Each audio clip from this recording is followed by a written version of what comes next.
Piatok 20. februára 2015. Obyčajný zimný deň. Pre mňa to však bol deň, kedy sa zastavil čas. Mala som 16 rokov. Volám sa Rebeka. Ale pre všetkých, ktorí ma mali radi, som bola jednoducho Beky. Ak by ste ma vtedy videli, asi by ste si pomysleli, že som obyčajná tínedžerka. V ten štvrtok som odišla z domu.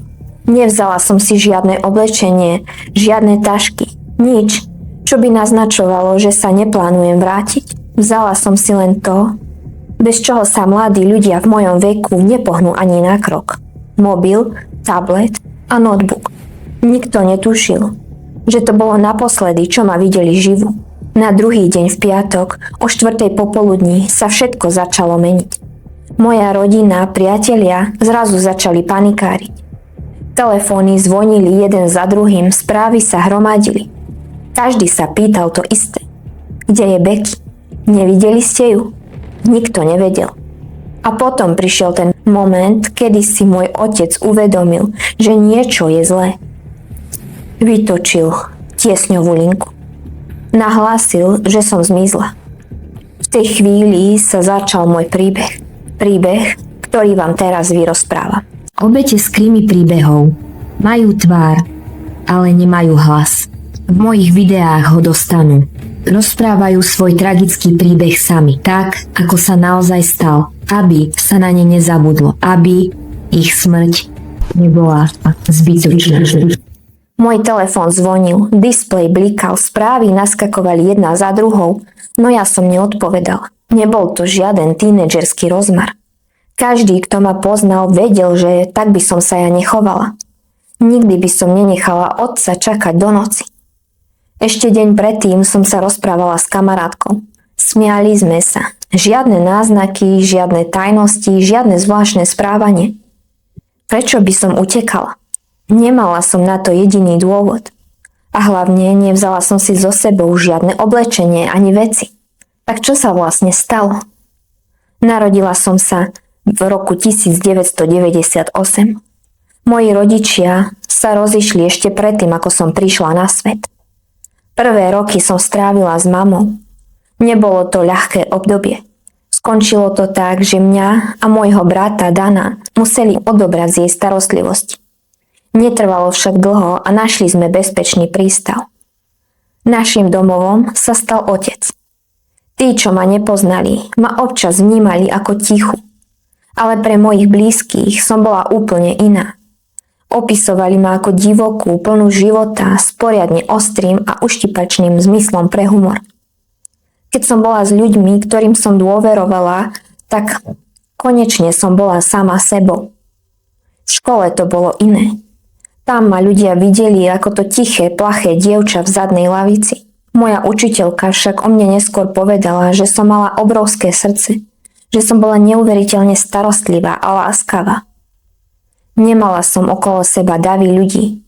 Môj okruh priateľov bol malý, ale o to pevnejší. Milovala som ich a oni milovali mňa. Môj otec si po rokoch našiel novú priateľku, Angie. Bola skvelá, mala syna, ktorý sa volal Nathan.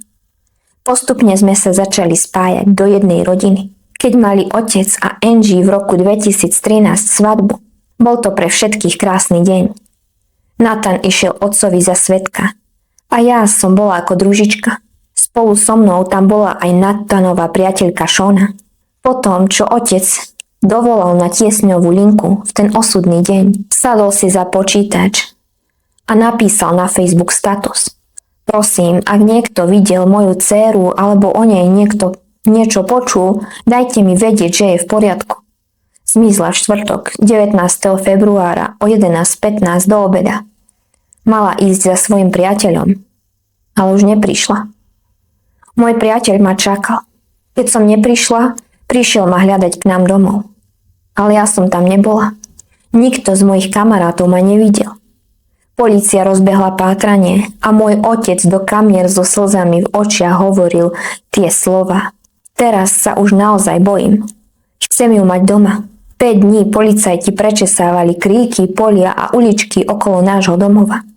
Môj otec a nevlastná mama Angie stáli pred kamerami, držali sa za ruky, triasli sa od strachu. Otec hovoril: Becky, ak toto vidíš, prosím, ozvi sa nám. Ak ju niekto drží, tak nám ju len vráte. Vráte nám ju domov živú a zdravú. Dajte ju niekam, kde ju môžeme nájsť.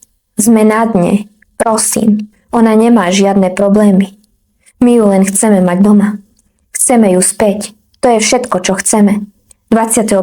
februára prišiel ďalší šok. Polícii už nestačilo prečesávať okolie. Požiadali moju rodinu, aby opustila náš dom. Museli ho kompletne prehľadať od pivnice až po povalu. Hľadali ma v mojej vlastnej izbe, medzi mojimi vecami. No nenašli nič. Do Bristolu povolali Národnú kriminálnu agentúru. Špeciálne policajné týmy. 6 jednotiek prehľadávalo lesy, okolie. Nad mestom neustále krúžili helikoptéry. Potápači skočili do chladnej vody miestneho jazera. Policajti s palicami prečesávali prírodnú rezerváciu. Hľadali ma všade. V každom kríku, pod každým kameňom. Ale nikde som nebola. Zatiaľ, čo vonku v mráze stovky ľudí obracali Bristol hore nohami. Na internete sa spustila lavína. Hashtag Find Becky zaplavil Twitter, Facebook, Instagram. Tisíce cudzích ľudí zdieľali moju fotku. Moja tvár bola všade. Polícia prosila verejnosť o akúkoľvek stopu, o akýkoľvek detail. Začali skladať mozaiku môjho života. Rozprávali sa s mojimi najbližšími. Mapovali každý jeden krok toho osudného štvrtka. Až kým nenarazili na posledných ľudí, ktorí v ten deň so mnou hovorili. Boli to môj nevlastný brat Nathan a jeho priateľka Shona. Zvláštne bolo, že detektívom dalo dosť námahy, aby ich vôbec prinútili prísť na stanicu vypovedať. No nakoniec tam Shona sedela. Pokojná a pripravená hovoriť. Policajtom začala s absolútnym chladom opisovať to dopoludne. Prišli sme tam okolo 11:00, hovorila. Zhora z izby som počula hrať hudbu. Myslela som si, že Becky je tam. Potom som išla do kuchyne po cigaretu. Moja malá dcérka začala mrnčať. Tak som ju vzala na dvor. Krmili sme králika, kým som fajčila. Trvalo to tak 15-20 minút. Potom sme sa vrátili hore. Išla som si umyť ruky. A vtedy som to počula. Buchnutie predných dverí. Detektívy na výsluchu chceli vedieť viac. Skúmali priestor vzdialenosti. Chceli presne vedieť, ako ďaleko bola Shona, keď počula to buchnutie dverí. Povedala: schodové dvere, potom obývačka a niekde v polovici chodby je kuchyňa. Stála som pri dreze. Bola to celkom normálna vzdialenosť. Policajti sa opýtali logickú otázku. Čo presne ste počuli predtým, než buchli tie dvere? Vlastne počula som dupot. Ťažký dupot dole po schodoch. Práve to ma prinútilo myslieť si, že Becky odišla nahnevaná. Keď som potom hovorila s Angie, spomenula som to buchnutie dverí, ale nebola som si istá, či to bol vietor. No kvôli tomu prudkému dúpaniu som predpokladala, že mala jeden zo svojich záchvatov hnevu. Že sa proste urazila a odišla. Nathan na vedľajšej výsluchovej miestnosti hovoril presne to isté. Zatiaľ, čo celá rodina prežívala najhoršie nočné mory, Shona bola počas 2 hodín výsluchu úplne uvoľnená. Občas sa zachychotala, pôsobila veselo a bezstarostne, ako by bola na káve s kamarátkou. A Nathan sedel na stoličke úplne chladný.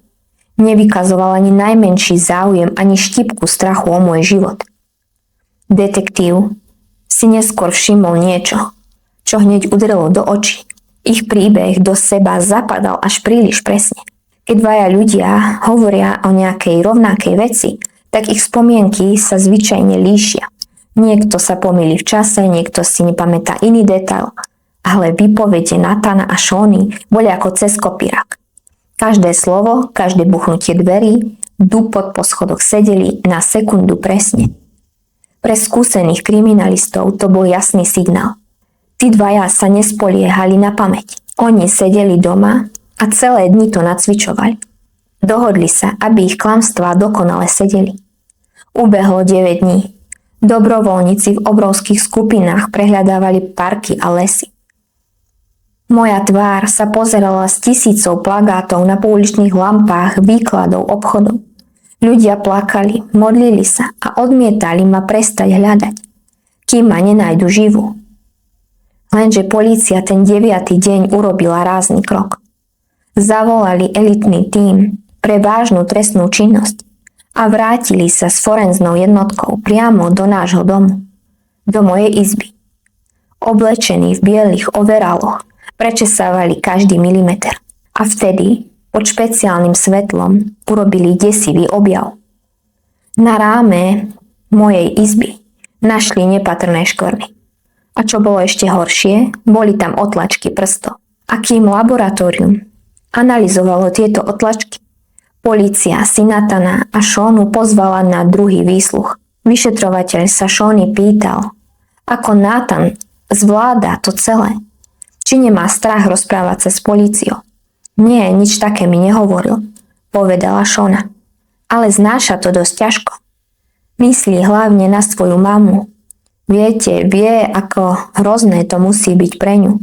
Veď Becky bola pre ňu ako vlastná dcéra. Keď sa jej policajt opýtal, či sa cez víkend Nathan zapojil do pátrania po mne, alebo či urobil niečo, aby pomohol, Seana len chladne odpovedala. Nie. Seana sedela na výsluchu a s naivným výrazom tvrdila, že o pátraní po mne vlastne ani nevedela. Uvedomila som si to až včera. Zapla som Facebook a zrazu na mňa vyskočili všetky tie články a fotky, že robia nejaké domové prehliadky.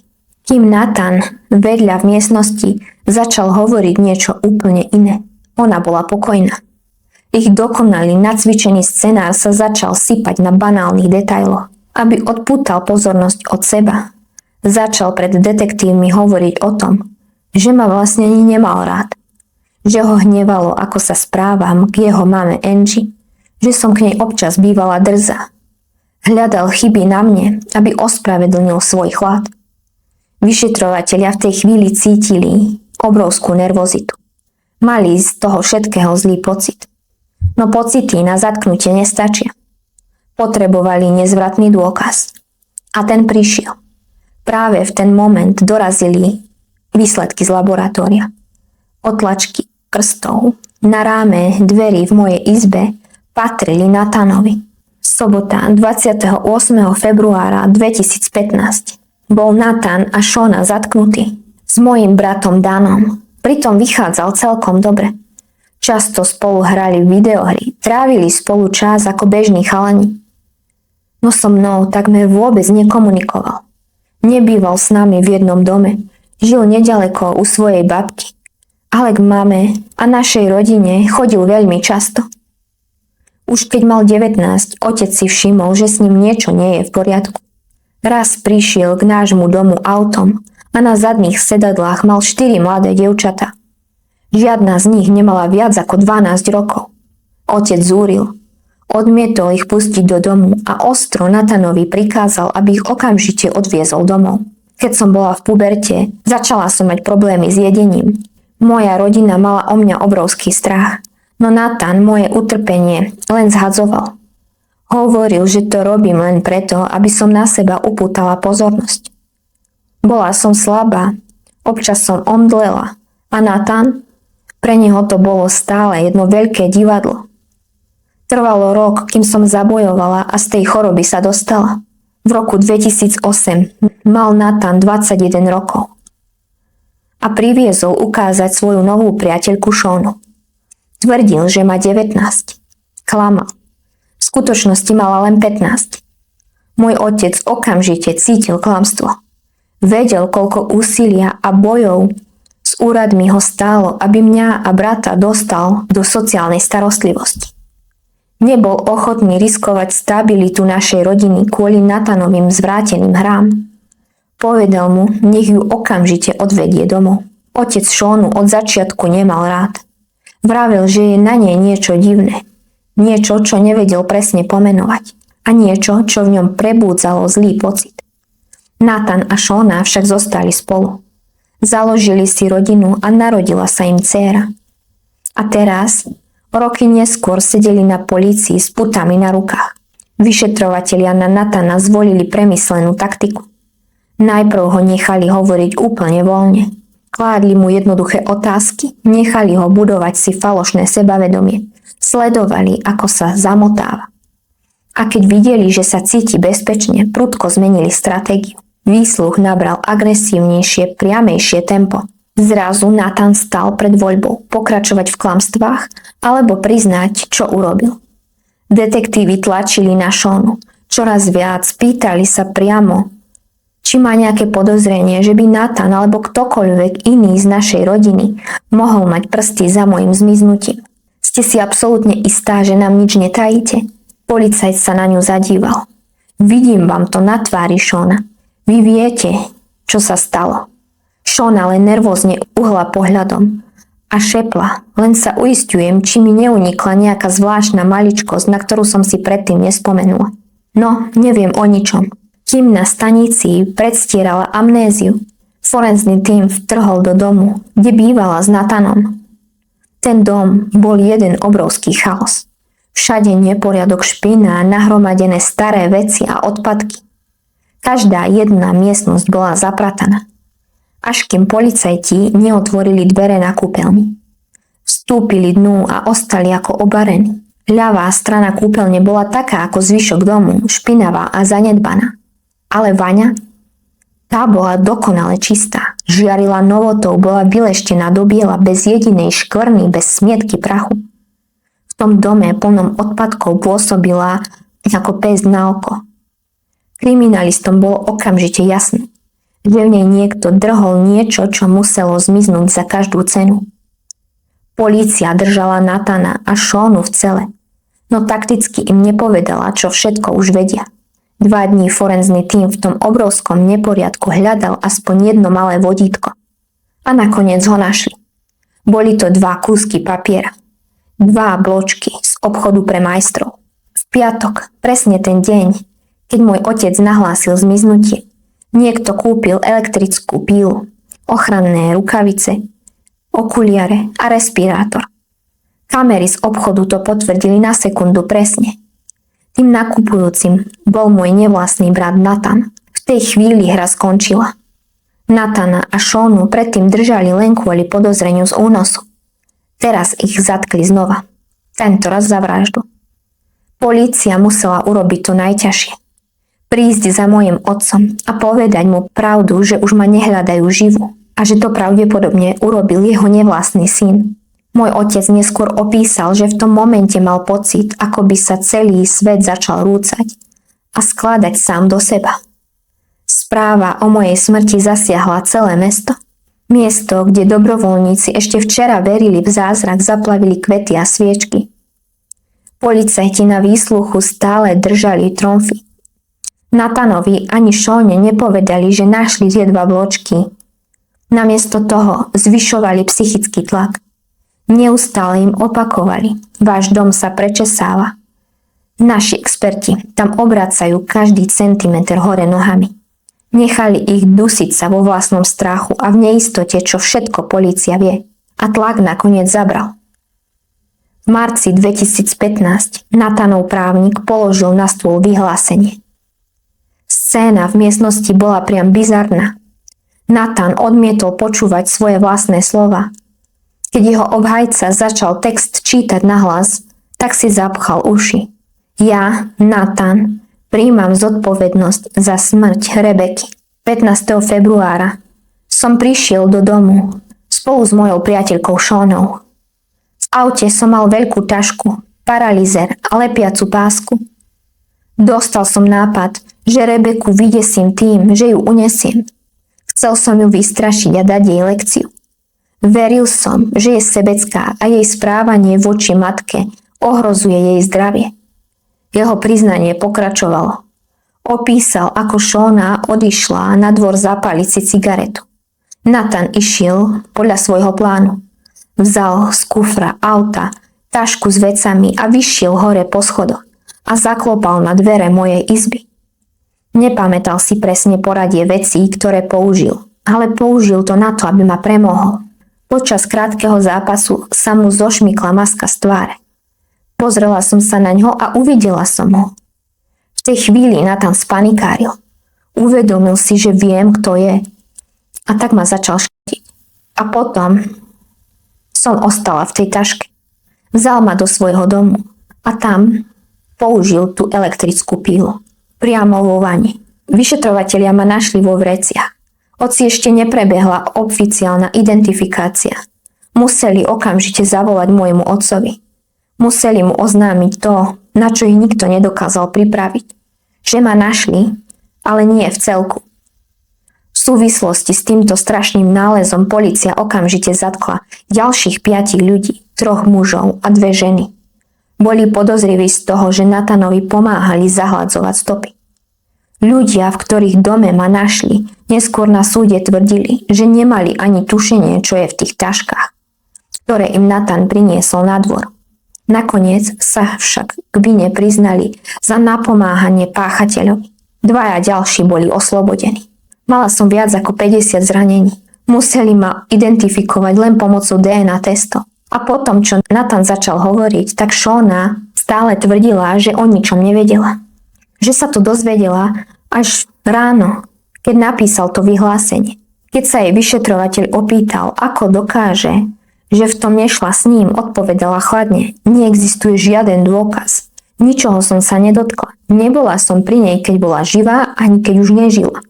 Lenže realita, ktorú polícia poskladala minútu po minúte, ukázala niečo celkom iné. Pozrite sa so mnou na tie dni, ktoré boli predtým, než sa to stalo. Štvrtok 19. februára o 10:50 som prišla domov od kamarátky. V tej istej chvíli Nathan a Shona parkujú pred našim domom. Zastavili sa v Tesku, aby kúpili batérie. Vedia, že nevlastná mama Angie išla k lekárovi a budem doma sama. Nathan, ktorý inokedy parkuje na ceste, tentoraz cúvne auto priamo na prijazdovú cestu. Kufrom rovno k vchodovým dverám. O 11:00 posielam svoju poslednú správu priateľovi. Píšem, že ležím v izbe a počúvam hudbu. Na ďalšie správy už neodpovedám. Prichádza útok. Potom sa Angie vracia domov z nemocnice. Nathan a Shona s ňou sedia, pijú čaj a tvária sa, že sa nič nestalo. Kým ja ležím len pár metrov v aute. Môj priateľ potom prichádza k nám domov, pretože má o mňa strach.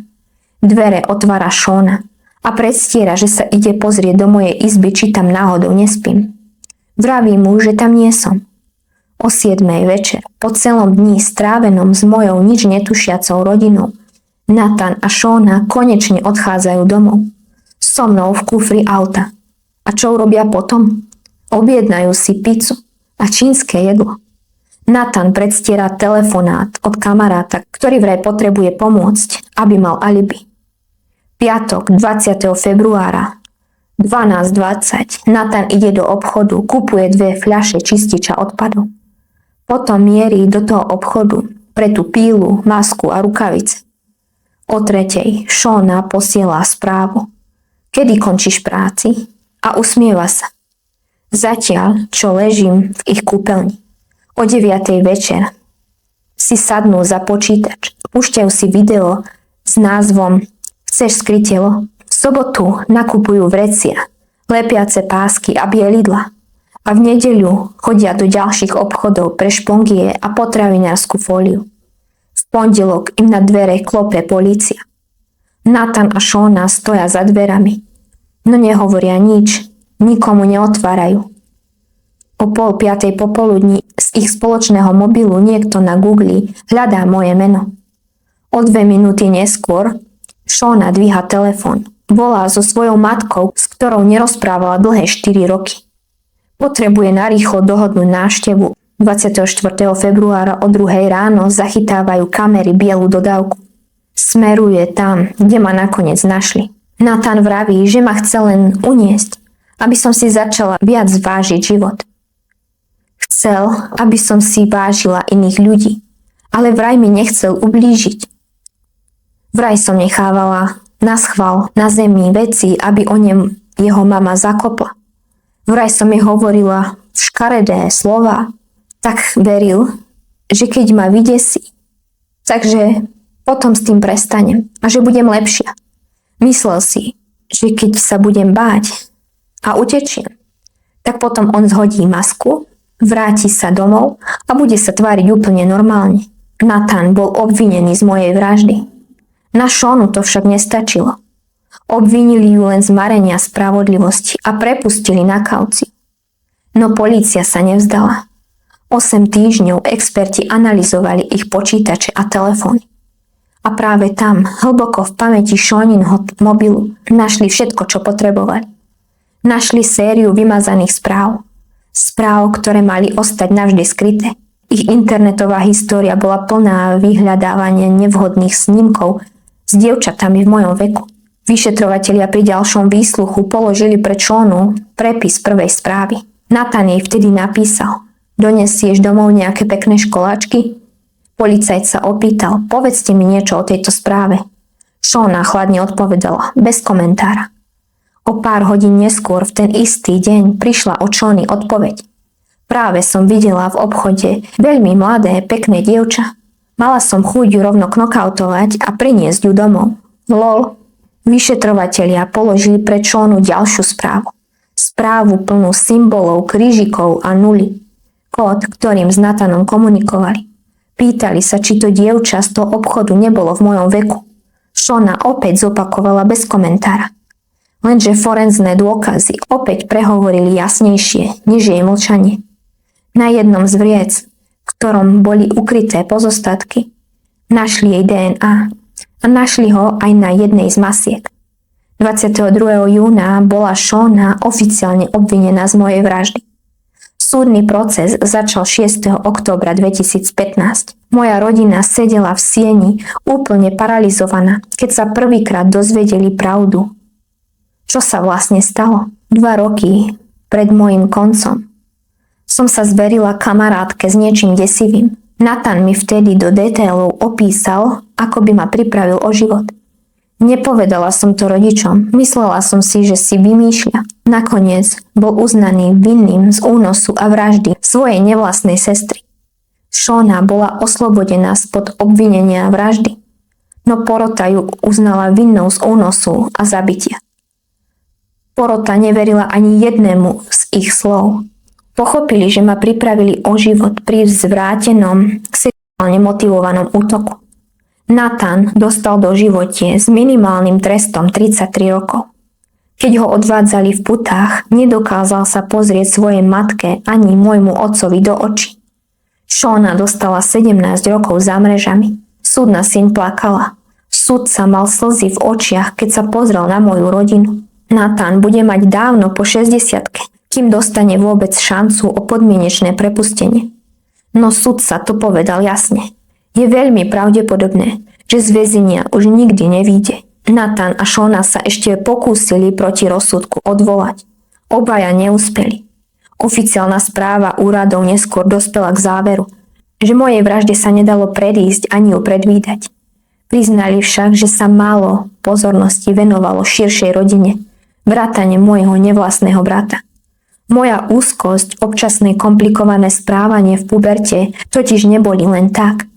Boli priamym dôsledkom toho všetkého zlého, čo mi Nathan robil. Stres môjho otca úplne zničil. Schudol 26 kg, nemohol spať, jesť. Napriek tomu, že syn jeho manželky pripravil o život jeho vlastnú dcéru, tak aj napriek tomu ich manželstvo to prežilo. Zostali spolu.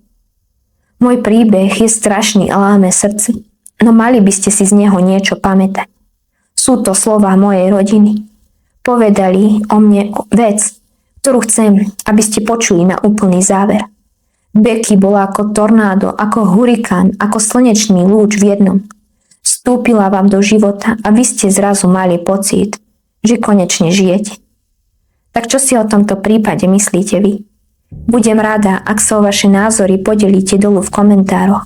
Ak chcete počuť aj iné príbehy ústami obeti, dajte prosím odber a zapnite si zvonček, aby sa na naše príbehy nezabudlo a aby sa niečo také, ako sa stalo nám, už nemuselo stať nikomu inému.